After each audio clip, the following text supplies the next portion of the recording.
House of Architects. Welcome. I introduced a little this month the different activities around the Women's Day.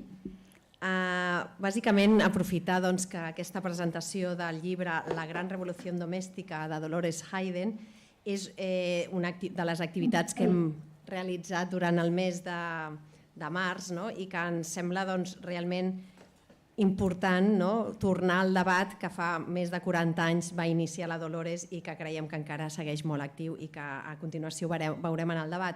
Però volíem una mica aprofitar per compartir amb vosaltres les diferents activitats que s'han fet durant aquest mes. Per exemple, hem fet una campanya que es diu Soc arquitecte, amb la qual hem tingut una col·laboració d'un centenar d'obres d'arquitectes que a les xarxes heu pogut anar veient i que ens ha agradat una mica també poder fer visible les diferents formes d'exercir l'arquitectació i publicacions. Una mica posant en valor la feina de totes les arquitectes en totes les diferents formes d'exercir.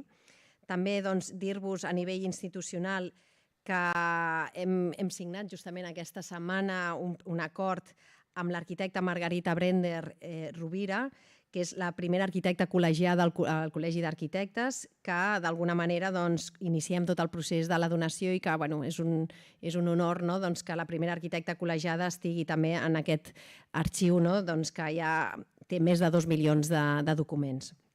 Dir-vos també que dins d'aquest mes també formem part també de la intercol·legial, que és, tots els col·legis professionals estem aglutinats.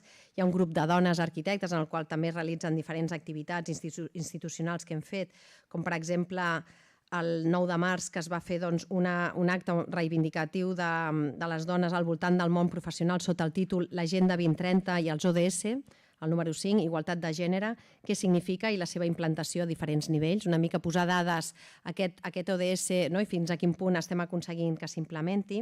També compartir-vos que es va fer una jornada a la intercol·legial, un estudi que ha fet el Col·legi d'Economistes, en el qual s'ha analitzat la contribució a l'economia catalana des del 2018 al 2021. És un estudi de totes les professions, però una mica només us destaco dues dades que han sortit d'aquest estudi, que és que en els darrers 20 anys hem passat les dones de representar el 46%, a data d'avui ja som el 56% de l'activitat professional. És a dir, podem dir que les professions universitàries, perquè són les que estan col·legiades, s'està feminitzant, però per contra hi ha una dada que també ens alerta, que és que la bretxa salarial, els càrrecs de és impressionant i sobretot es veu molt evident en els càrrecs de direcció i gerència. Les dones cobren una mitja de 50.000 euros a l'any i els homes 84.000 euros a l'any. Una mica aquestes dades que es diuen són reals i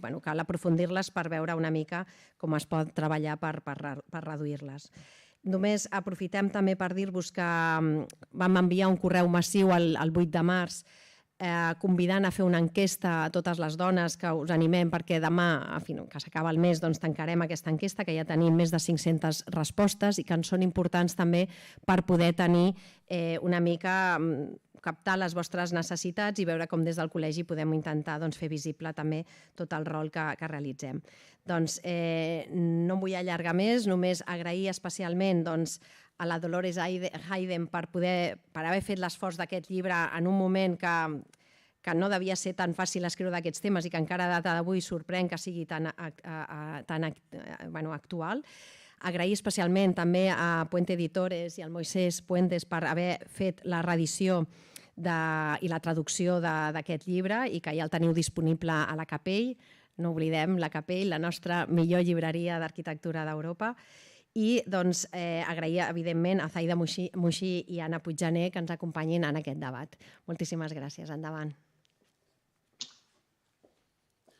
I just want to thank you, Dolores, for being here. It has been a pleasure to edit and translate the book. If I'm not wrong, it's the first translation of the book in another language. So it's a No, the book is in Japanese and has been for some years. Okay. And it is being translated into French. So it's the second of three. And now I would like to present both guests that are going to talk with you. Zaida Muxí is an architect and professor at the Barcelona School of Architecture, and she has been dealing a long time with the themes of women and architects, and he has written a lot. And Anna Puigjaner is an architect and full professor in Zurich now. He's part of the Studio Mayo, the architectural practice, and he has done a PhD that follows your path. Kitchen-led City, very interesting PhD that I would like to publish also. Thank you. La cámara que nos vea, Dolores, ¿o no? ¿Nos puede ver? ¿Nos puede ver? ¿No? I'm sorry, I don't understand. Sorry, they are putting the camera just now. Okay.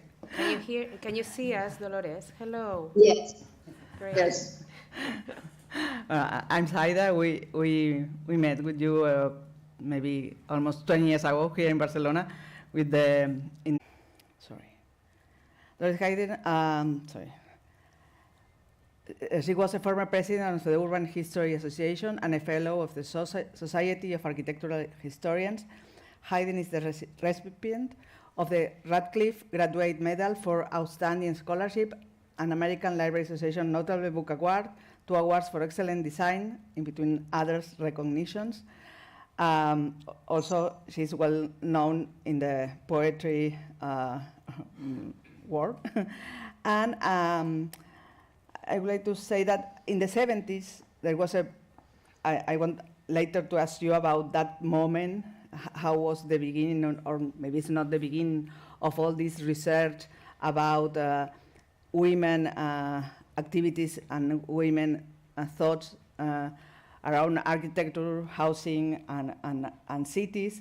And like you, there were other great historians and theorists like Gwendolyn Wright or Susana Torre and others that I think that you worked together at least at a moment in the 70s. In fact, in the 81, they published one of the magazine, one number of Heresies, a feminist publication on art and politics. It's called Making Room, Women and Architecture. And her books was from the New West, at least the New West we know, A Field Guide to Sprawl from 2004, where it's quite como angustiante, I don't know what's the name, but it's an interesting book because she named the suburbia with a kind of poetic names, but in fact it's a kind of denouns, at least since I understand, with these magnificent photographs by Jim Gork, and every kind of sprawl, suburbia, they gave them, she gave a name. Also, Building Suburbia from 2003 is very, very interesting because it's a history of the suburbia in United States of America. And also the last chapter is really, I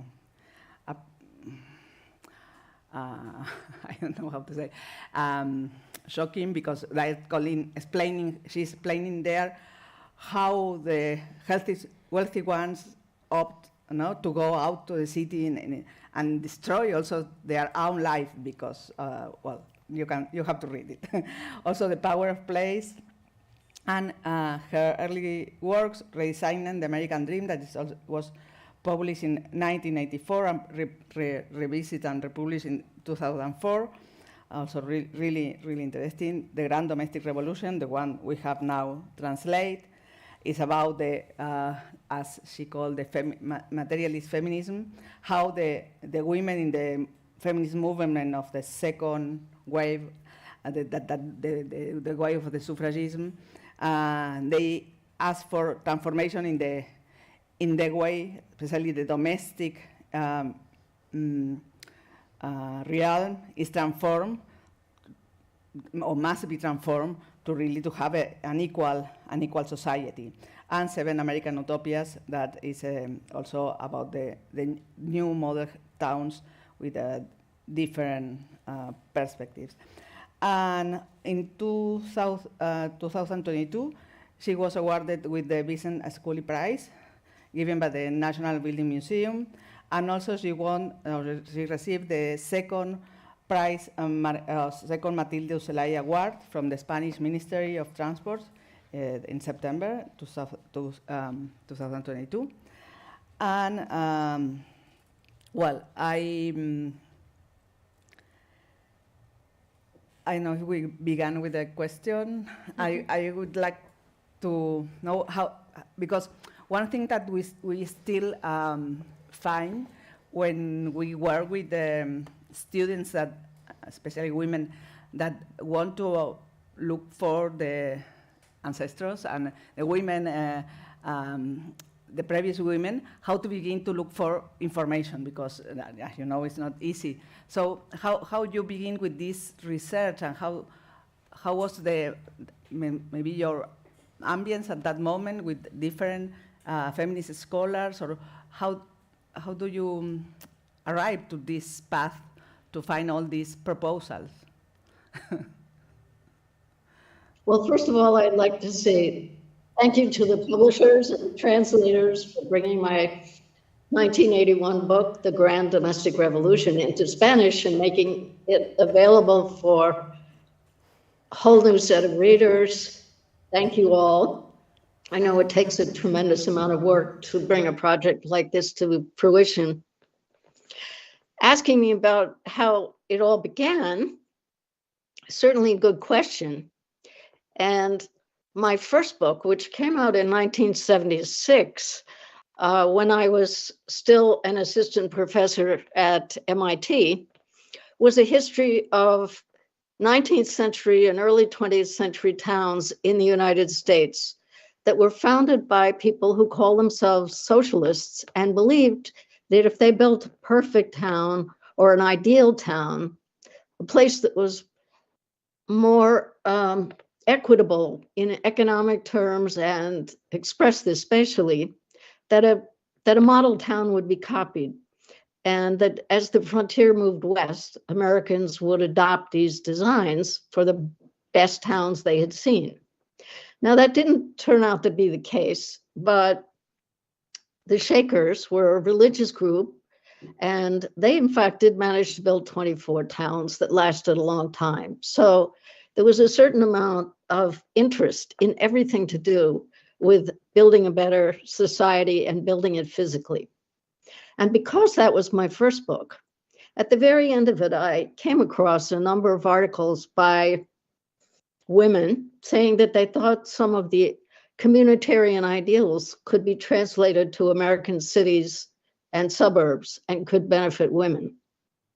So first I thought perhaps I'd write an article about those women, and I thought perhaps there couldn't be very many of them. But sure enough, as I read more, I found more, and I was able to access tremendous library resources in Cambridge, Massachusetts, where both MIT and Harvard were located. And I had a fellowship at the Radcliffe Institute where people encouraged me to pursue this a little bit more.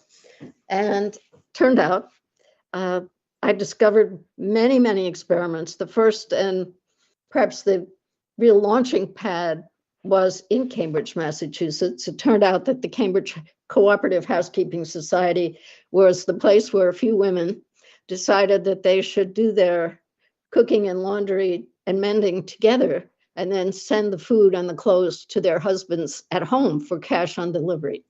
So that was a sensation that began the process for them, and which was the starting point of the book. And at the time, I had finished architecture school, and I was working with a number of other women architects, including Susanna Torrey, who launched that great project on history of women in architecture in the United States that involved maybe a couple of dozen of us. And that provided a good context for pursuing some of my own research on the question of what gender really did mean spatially if you wish to find a new way to build cities and towns.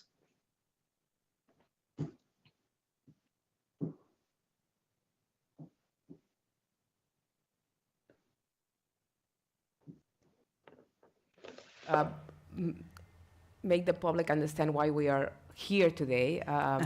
I found your book, and also we know each other. Probably also you know, we have been in a couple of reviews, so you will remember soon, I guess. But going back with Zaida Muxí. So I'm here today with her because I found your work in the early 2000s when I was very young, thanks to her that was the only one talking about feminist topics in the School of Barcelona. So the fact that your book is being translated is an enormous effort here in Spain and Latin America at large, because for many years we have been trying to translate parts of it in order to communicate your work to our colleagues that not necessarily knew how to read English. So I think that you have to understand that for us it's a huge, enormous step, especially in Spanish academia and Latin American academia. I wanted to follow up what Zaida was asking, because for us it's very interesting to, and also I think that for the public can be very interesting to understand why this book was published at that time. And I wanted to ask you about your relation with other material feminists, because the term was not, it was largely used in the 80s, and it started to be used in the 70s, but not that much. So actually you were one of the pioneers to publish about material feminists. And I don't know, I wanted to ask you if you were aware of other voices that were using the same terminology? Because no, I was, as far as I understood, one who invented that term and began using it in the 70s. So I think there were other people who've used the term materialist feminism, which is different. I used material feminism because the organizers and the activists I wrote about were talking about the material conditions of women's lives, their economic condition and their spatial situation. And they were pushing back against unpaid domestic labor, and they were pushing back against women's confinement to domestic space.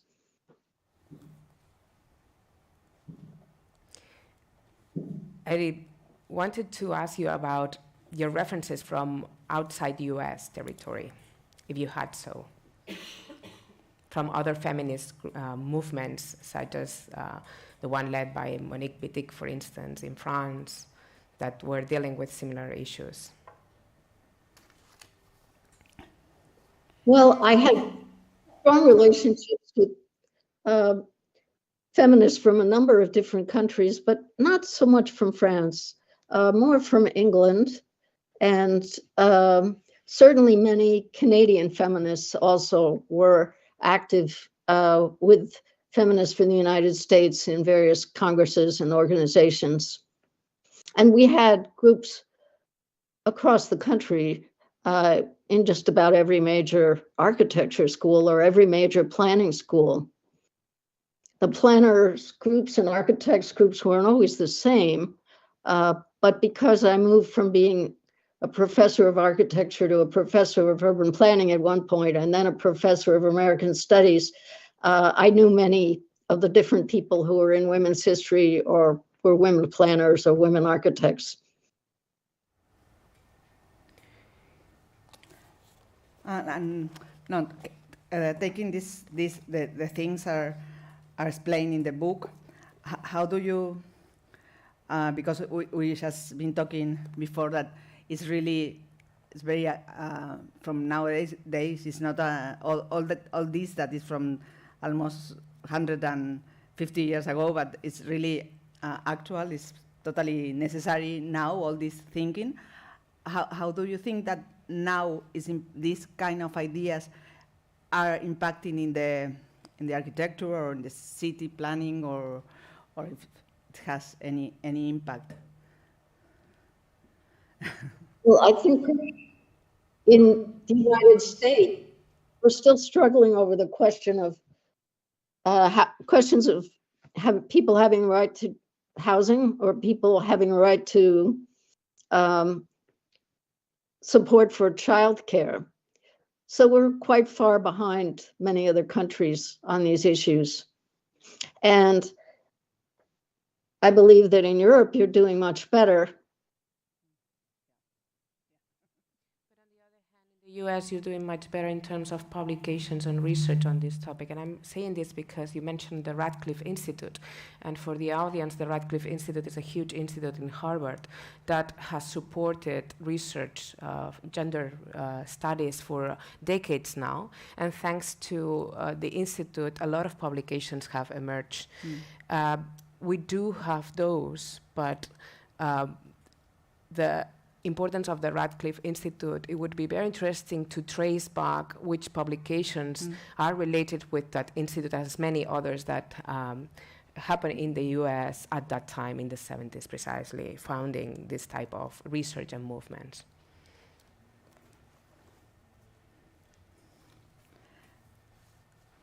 Well, I'm not sure if there's a question there.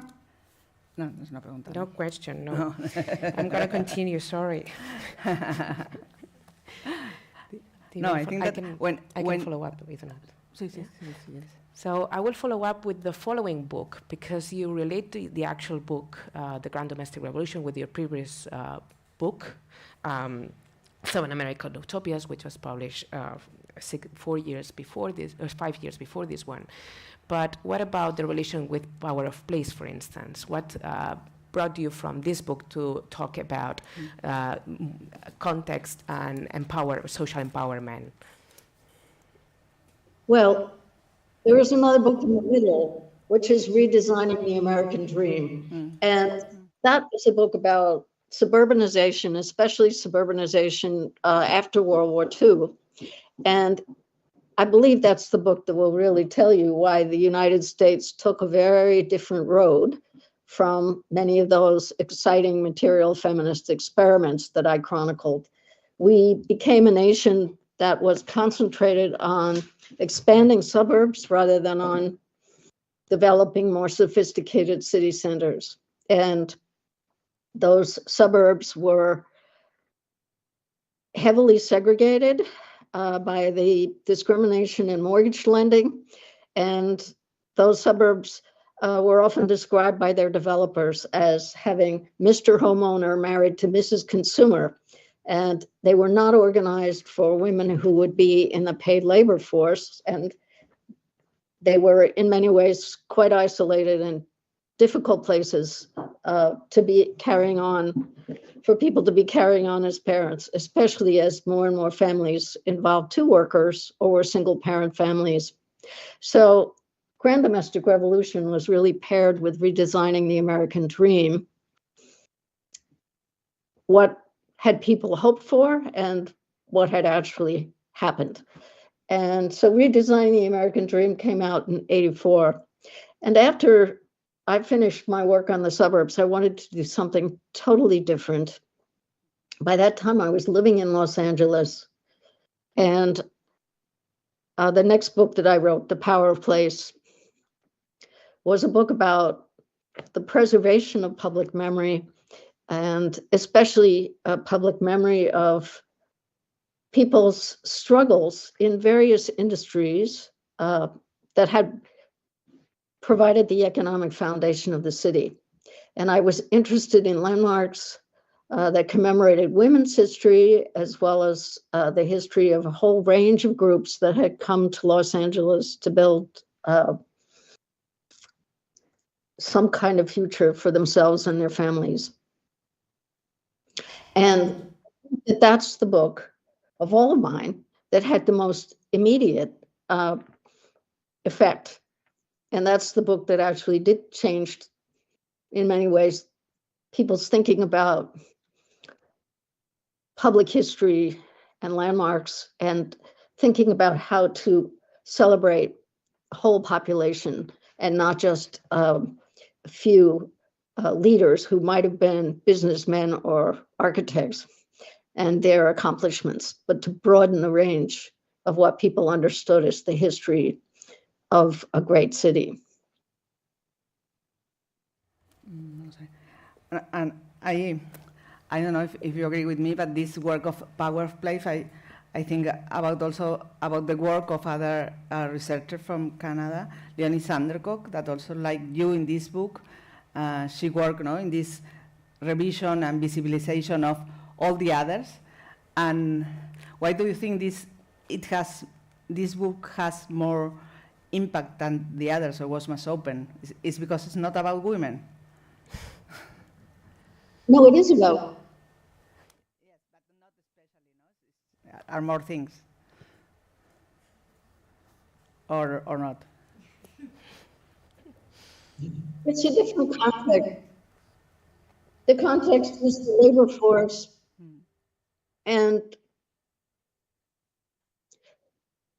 it's a book about the way the issues about women intersect with a whole range of other issues about race and ethnicity and occupational segregation.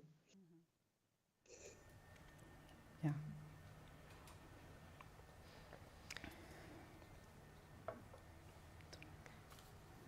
Dolores, would you like to talk about now, maybe? How do you feel as a feminist today?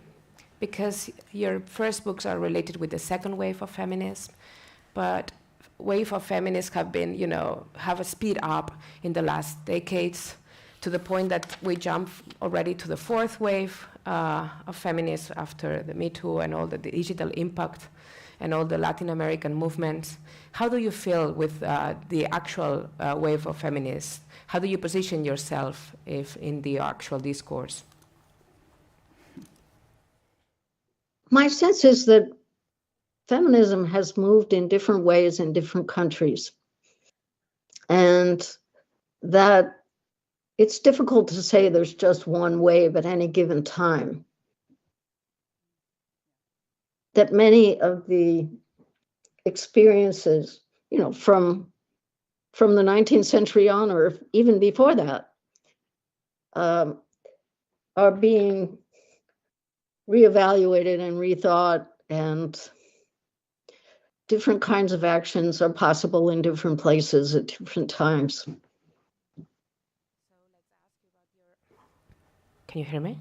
Let's ask you about your own context then. How do you feel about the movements that are emerging now in the US, especially those that talk again about reproductive rights that have been in danger in many states, and suddenly there's a visibility of different feminist movements that claim, for instance, of the right of the female body? Well, we've seen a tremendous backlash that came at the time of the Trump administration.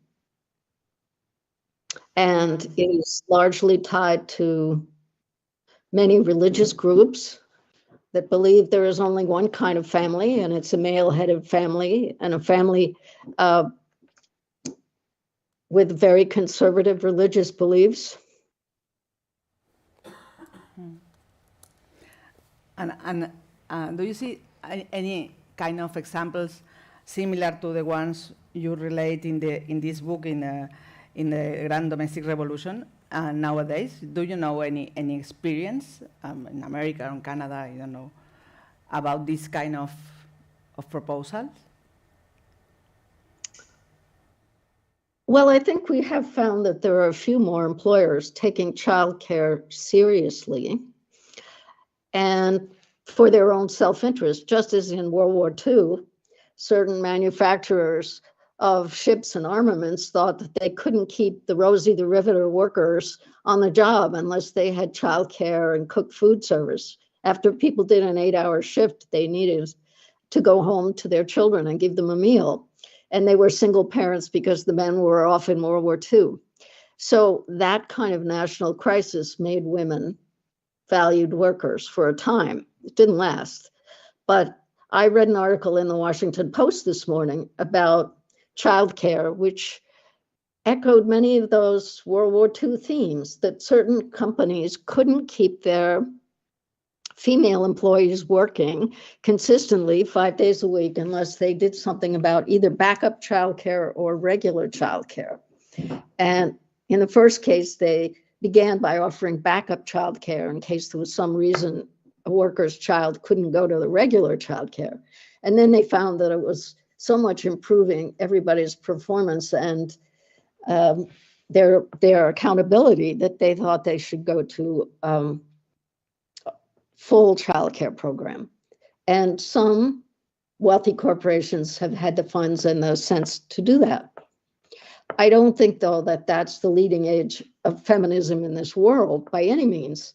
I think probably there are much more interesting things going on in Europe where people have been talking about gender mainstreaming for 20 or 30 years, and then thinking about ways in which gender equity should be considered at any time when anybody's talking about government money being spent on the city, on public space, on public transportation, on housing.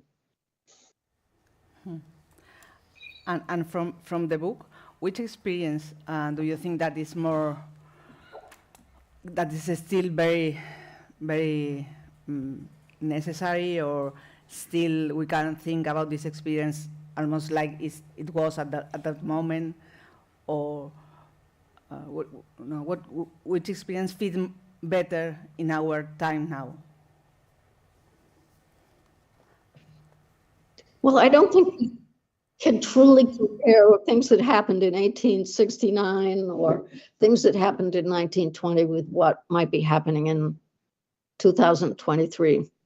History is there for us to learn from, but I don't think we could just equate our contemporary situation with what might have been the situation that women were struggling in long ago. Mm-hmm. They were part of other movements, suffrage movement, for example. We don't have to struggle in the same way to persuade people to recognize that women should be able to vote in elections. But that was part of what they were dealing with. Gave a sort of urgency. But somehow there's conversations that obviously they do have different meaning from today's perspective, but they mirror or recall things that have been repeatedly discussed. It is quite interesting, for instance, how Dora Garcia, through her work, is pointing out the relation, for instance, between Alexander Kollontai and certain Latin American movements that are happening nowadays. And we could say that obviously Kollontai had a link with Latin America because she lived in Mexico for many years, and her books were published and communicated and disseminated in Spanish very early on in the 30s. But her conversations about free love, different types of marriages, but also architectures, like how to organize living and childcare and so on, are still somehow nowadays viable. For instance, the social class struggle that she pointed out, and is actually one of the critiques of some of the voices that we have at the Grand Domestic Revolution, that they have received the critique of being not aware or not embracing the fact that they were supported based on a class struggle, right? So supported on the idea of somebody that would perform the work for them. Obviously, we could go, for those that you haven't read the book is fantastically organized by chapters that intentionally highlight the work of a female architect at that time. Well, they were not architects, but I would like to call them architects. Maybe Dolores disagree, but maybe that's also a question if we could consider them architects or not. But the point is that Dolores intentionally highlights their role in complex social entanglements, but also movements.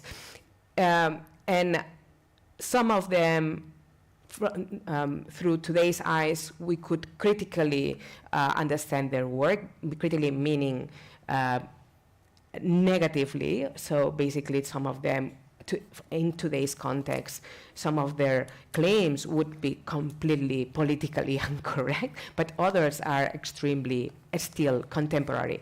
So my question here, Dolores, is which of these women are still for you extremely relevant nowadays?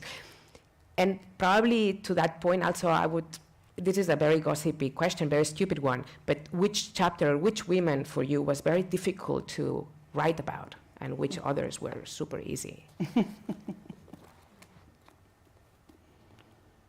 They were all difficult. What? Sorry? They were all difficult? Certainly, by the late 1970s, they were all difficult. And I wouldn't call them architects. I think that we certainly have to say that someone like Ethel Puffer House was a philosopher. She was a distinguished philosopher who was not always well received in Harvard University, wound up in Smith College, a women's college, and wanted the women educated there to also have some kind of an introductory course about what they would face if they wanted to both have full-time careers and families. Now, some of the men who were teaching at Smith College said that that was an unintellectual and unnecessary thing for women college students. And we created a great experiment, but it only lasted 5 or 6 years. She was somebody involved in promoting suffrage and saw suffrage won, but felt that there needed to be more steps taken. And I think it's very shrewd. I went to architecture school with someone who was a granddaughter. I didn't know that at the time. My classmate at Harvard Architecture School only told me after the book came out. And she said, "Did you know Ethel Puffer House was my grandmother?" But we didn't know that when we were students, certainly. None of these women were well known. And which one would you consider that it's still extremely contemporary? Gilman? Well, you could say that. I'd be interested to know the reason that you thought the book should appear in Spanish. Why these American reformers from the 19th century and early 20th century were important for you all to know more about.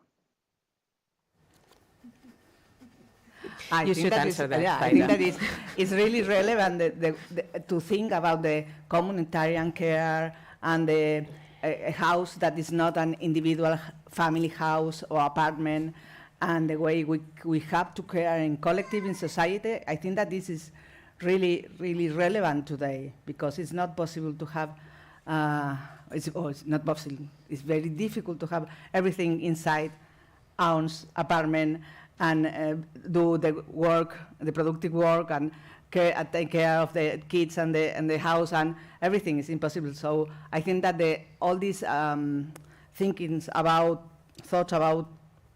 about communitarian organization, I think that is really, obviously, with the translation to the reality now, that is different, but the ideas, I think, that are very present, at least now in Barcelona, in some group of feminists, is really present, this idea of communitarian care. And basically also because today we are again in a care crisis, enormous care crisis. I mean, there's last year there's a fantastic book titled actually "Care Crisis" that deals with the UK care crisis. But when you read it, it's a very easy reading, by the way. So when you read it, you realize that the numbers that are pictured within that book could be paired with any of our, let's say, European territories. It deals with the lack of care workers, the lack of value, economic value of those care workers, the demographic numbers that in a society that we are aging. It talks about how basically the actual healthcare system is not sustainable, not to mention the elderly care system and so on. So it is still actual, and it is actual because also we have the impact of a new technological revolution, the digital media, that is linked with the fourth feminism, but ways for feminism, but definitely is linked with the fact that it is affecting how labor is performed. So it is affecting, to general labor, but more specifically, obviously, to care labor, and we see it on, the riders, for instance, in the U.S., right? The crisis of food delivery, for instance, that it's part of the care, of the daily care, but also many other types of labors in relation with care that have popped up and been rearranged through the use of our phones, right? Well, I think that in the US, we have the child care crisis that I talked about before and the elderly care crisis. And one of the most important activists working on care workers, Ai-jen Poo, has written a marvelous book about the care crisis in the elderly. And I don't know if she's someone you're reading in Spain, but would be very, very relevant on these issues.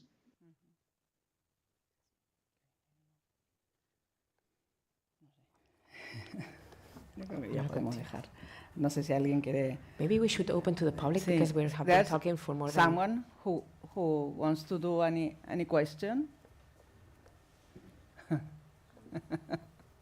If I speak in Spanish, anyone could speak Spanish. English, I said. We can translate the question.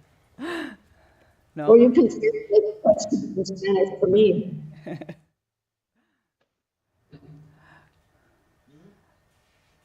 Okay, podemos terminar aquí. Sí, no? Well, Dolores, we are going to leave here because I think there's no question in the room. No? And, well, we are happy to have the book translated in Spanish, and thank you very much for connect with us online. I would love to have you here, but it's not possible. Thank you very much. Well, I wish I could be there too. It's always harder to do these things with a Zoom or a digital program. But I thank you for your interest in the work and for your interest in these issues. It is going to be younger generations than mine who carry these struggles to their positive conclusion.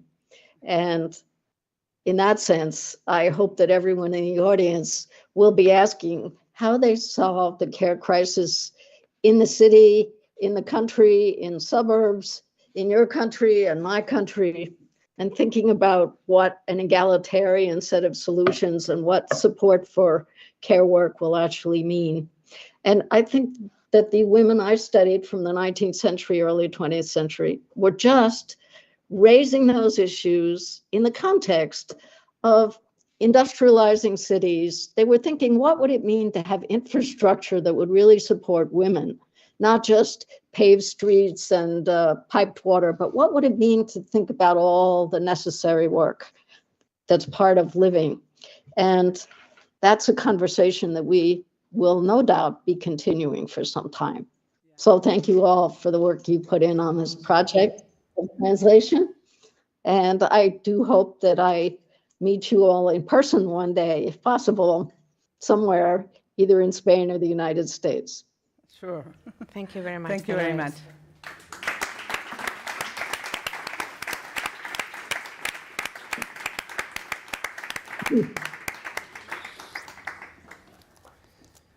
Okay. Thank you. See you. Bien, muchas gracias. No sé si quieren hacer una pregunta a nosotros en español.